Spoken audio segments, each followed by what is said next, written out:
कुफ्र और नाफरमानी का लाजमी नतीजा ये है कि इंसान हमेशा के लिए नाकाम व नामुराद हो जाए।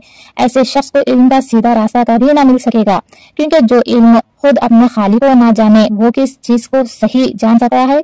नहीं, इसकी अक्ल हमेशा टेढ़े रास्ते पर चलेगी, क्योंकि जो अक्ल खुद अपने बनाने वाले को पहचानने में गलती करे वो और किस चीज को सही समझ सकता है।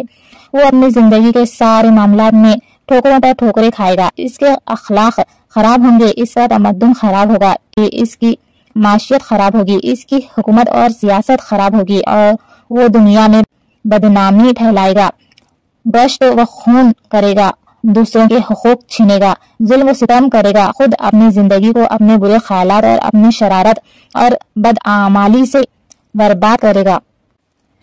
फिर जब वो इस दुनिया से गुजर कर आखिरत के आलम में पहुंचेगा तो वो सब चीजें जिन पर वो तमाम उम्र जुल्म करता रहा था इसके खिलाफ गवाही देंगी। इसका दिमाग, इसका दिल, इसकी आंखें, इसके कान, इसके हाथ पांव, कज, इसका रौंठा रौंठा खुदा की अदालत में इसके खिलाफ गवाही देगा।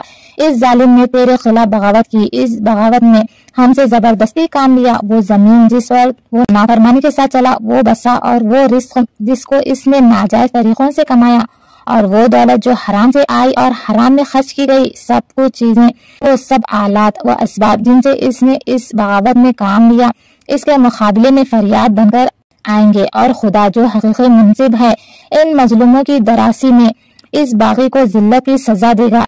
ये है कुफ्र के नुकसानात।